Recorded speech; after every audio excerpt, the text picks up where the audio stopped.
আসসালামু আলাইকুম, সবাই কেমন আছো? স্বাগতম জানাচ্ছি আমার ইউটিউব চ্যানেল স্টাডি উইথ তুলি। আমি তুলি। এ পর্যায়ে আমরা শিখব অধ্যায় 2 যোগ ও বিয়োগ। 40 পৃষ্ঠার 10, 11, 12, 13 এবং 14 নং অঙ্কের সমাধান করব। তো 10 নং অঙ্কে আছে শিমুল অপেক্ষা শ্যামলের 490 টাকা বেশি আছে। সৈকত অপেক্ষা শিমুলের 502 টাকা কম আছে। সৈকতের কাছে 980 টাকা আছে। শিমুল ও শ্যামলের কাছে কত টাকা আছে? তিনজনের একত্রে মোট কত টাকা আছে? এখানে মোট থাকলে বোঝা যায় কি এ অঙ্ক যোগ। সৈকতের আছে কত টাকা? 980 টাকা। আর সৈকতের অপেক্ষা শিমুলের কম আছে কত? 502 টাকা। তাহলে শিমুলের আছে কত টাকা?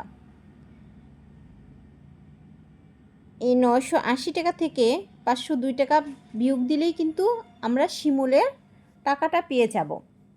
তাহলে উপরে আছে 0, 0কে 10 ধরতে হবে। 10-এর থেকে 2 চলে গেলে কত থাকে? 8। হাতে রয়েছে 1, 8-এর থেকে 1 চলে গেলে কত থাকে? 7। 9 থেকে 5 চলে গেলে কত থাকে? 7, 4। তাহলে শিমুলের আছে কত? 478 টাকা। আবার শিমুলের আছে 478 টাকা। কি বলেছে? শিমুলের অপেক্ষা শ্যামলের বেশি আছে কত? 490 টাকা। তাহলে আমরা যোগ করে দেখি, তাহলে শ্যামলেরটা বের হয়ে যাবে।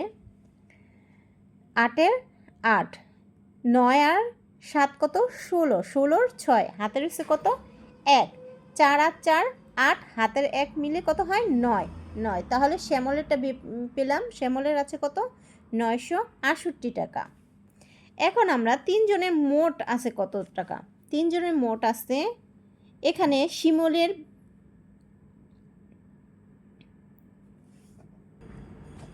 সৈকতে ছিল কত? 980 টাকা। আর শিমুলের কত বের হয়েছে? 478 টাকা। আর শ্যামলের কত? 968 টাকা। তাহলে মোট তিনজনেরটা যোগ করলে 8 আর 8 কত? 16, 16-র কত? 6, হাতের হচ্ছে কত?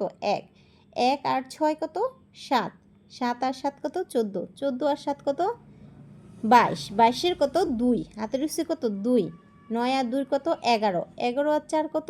15, 15 আর 9 কত? 15, 16, 17, 18, 19, 20, 21, 22, 23, 24, 24। তাহলে তিনজনের মোট কত আছে? 2426 টাকা। উত্তর আমরা এইভাবে লিখব, শিমুলের আছে কত? শিমুলে বের হয়েছে 478 টাকা। আর শ্যামলেরটা কত? 968 টাকা। আর তিনজনের মোট চেয়েছে। তিনজনের মোট কত? 2426 টাকা। প্রিয় শিক্ষার্থীরা, তোমরা 10 নং অঙ্কটিও ভালোভাবে বুঝতে পেরেছ। চলো আমরা 11 নং অঙ্কে চলে যাই। 11 নং অঙ্কে আছে জাহিদ সাহেব 2,85,000 টাকা দিয়ে একটি জমি ক্রয় করলেন। তিনি জমি রেজিস্ট্রেশন বাবদ 28,500 টাকা এবং গাছ লাগানোর বাবদ 9,045 টাকা খরচ করলেন। কিছুদিন পরে তিনি জমিটি 4,10,675 টাকা বিক্রি করেন। তার কত টাকা লাভ হবে? তাহলে আমরা এভাবে লিখতে পারি, জাহিদ সাহেব জমি ক্রয় করেন কত? 2,85,000 টাকা। জমি রেজিস্ট্রেশন বাবদ খরচ করেন কত? 28,500 টাকা। আর গাছ লাগান বাবদ 9,045 টাকা। এর যোগ করলে যোগফল বের হয়। মোট খরচ করলেন কত টাকা? 3,22,545 টাকা। আবার তিনি জমি বিক্রি করেন কত? 4,10,675 টাকা। আর মোট খরচ করেন তিনি, এখানে বের করছি 3,22,545, বিয়োগ দিলে তার লাভ হয়। তাহলে 5-5 মিলে গেলে কত? 0। 7 থেকে 4 চলে গেলে কত থাকে? 3। 6 থেকে 5 চলে গেলে কত থাকে? 1। এখানে শূন্য আছে, শূন্যকে এখানে 10 ধরতে হবে। 10-এর থেকে 2 চলে গেলে কত থাকে? 8।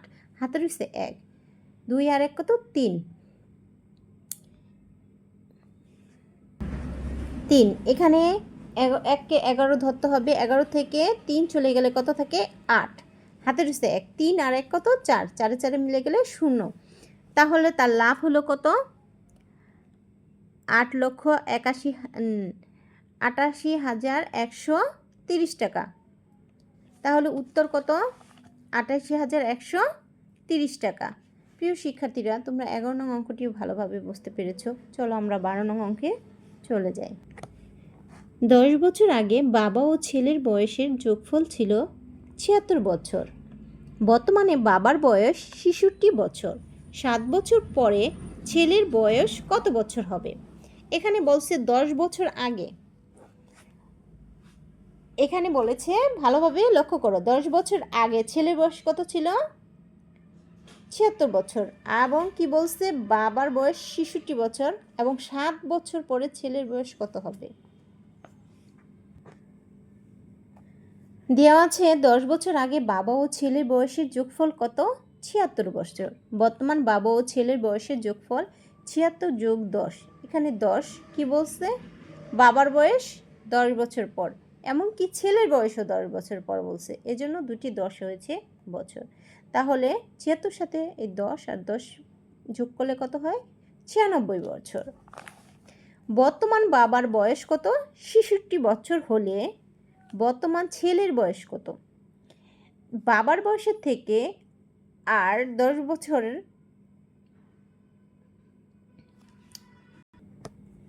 এই 96 বছর থেকে 66 বছর যদি আমরা বিয়োগ করি, তাহলে আমরা কি বর্তমান ছেলের বয়স আমরা পেয়ে যাব।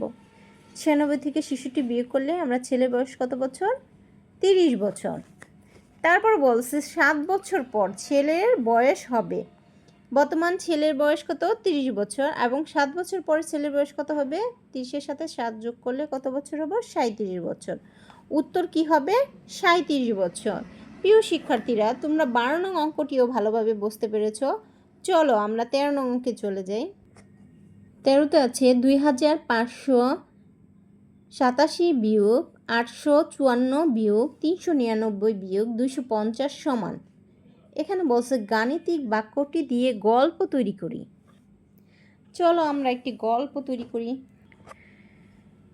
2,587 বিয়োগ 854 বিয়োগ 399 বিয়োগ 250 সমান খালি ঘর। গাণিতিক বাক্যটি দিয়ে গল্প তৈরি। এখানে গল্পটি হলো, জামিল সাহেবের কাছে 2,587 টাকা ছিল। তিনি তার ভাইকে 854 টাকা, মেয়েকে 399 টাকা এবং ছেলেকে 250 টাকা দিলেন। এখন তার কাছে আর কত টাকা রইল? এখানে আমি একটি নাম ব্যবহার করছি, জামিল সাহেব। তোমরা অন্য নামও দিতে পারো।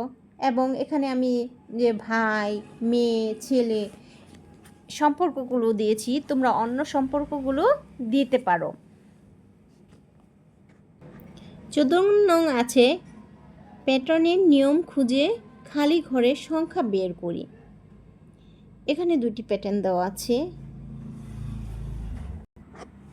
এখানে যেমন 8, এখানে 9, এখানে 16, 27, 21, এখানে কিছু নেই, এখানে 7, 18 দেওয়া আছে। নিয়ম কি? বিপরীত সংখ্যাদ্বয়ের মধ্যে 9 পার্থক্য। কত পার্থক্য? 9 পার্থক্য। যেমন এখানে 12 আসছে, এখানে কত আসছে? 21। 12, 13, 14, 15, 16, 17, 18, 19, 20, 21 কত পার্থক্য? 9। এখানে হলো 27 আছে, এখানে কত? 18, 19, 20, 21, 22, 23, 24, 25, 26, 27 কত পার্থক্য? 9 পার্থক্য। এখানে 7 আছে, এখানে 16, 7, 8, 9, 10, 11, 12, 13, 14, 15, 16 প্রতিটি সংখ্যায় 9 পার্থক্য। এখানে 9 আছে, এখানে খালি ঘর। এখানে খালি ঘর কত হবে? এখানে 0, কারণ 9 পার্থক্য, প্রতিটা সংখ্যার সাথে 0। 2 নম্বর আছে নিয়ম বিপরীত সংখ্যাদ্বয়ের যোগফল 40। দুটি সংখ্যা যোগ করলে কি হবে 40। এখানে 21 আছে, এখানে 19, 19 আর 21 যোগ করলে কত হয় 40। 13 আর 27 যোগ করলে কত 40। 32 আর 8 যোগ করলে কত হয় 40। তা 25-এর সাথে কত সংখ্যা যোগ করলে 40 হবে? 25-এর সাথে এখানে কত লিখতে হবে 15, 15 যোগ করলে হবে 40। প্রিয় শিক্ষার্থীরা, তোমরা এই 14 নং অঙ্কটিও ভালোভাবে বুঝতে পেরেছ। এভাবে আমরা সুন্দর করে এই পাঠটি শেষ করেছি। পরের ভিডিওতে আমরা বাকি অধ্যায়গুলো আলোচনা করব। আমার ভিডিওটি যদি তোমাদের ভালো লেগে থাকে অবশ্যই লাইক দিও এবং নতুন নতুন ভিডিও পেতে হলে আমার চ্যানেলটি সাবস্ক্রাইব করো। সবাই ভালো থেকো। আল্লাহ হাফেজ।